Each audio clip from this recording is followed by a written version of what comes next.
Really overwhelmed, the period leading to the election, all sort of coalition against us.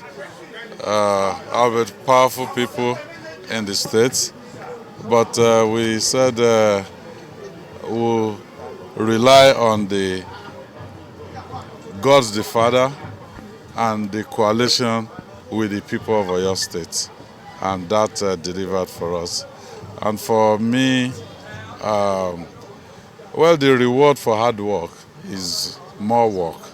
So we will rededicate ourselves, to serve the good people of Oyo State in this second tenure. Another thing worthy of note is the fact that you had as I believe we had 63% of the vote.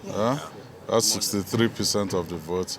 It's just the people. They made up their minds, to support us. And this past almost 4 years, we've listened to them. We did not come across to them as, all-knowing. We told the people of Oyo State that we may not be right all the time, but we committed to being honest with them all the time.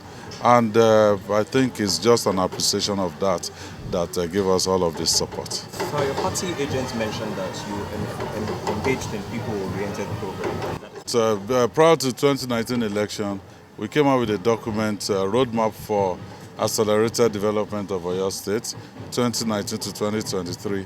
We already have that document again for a roadmap for sustainable development in Oyo State, 2023 to 2027.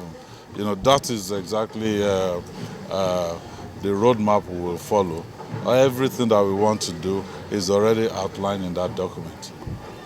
ní Yorùbá.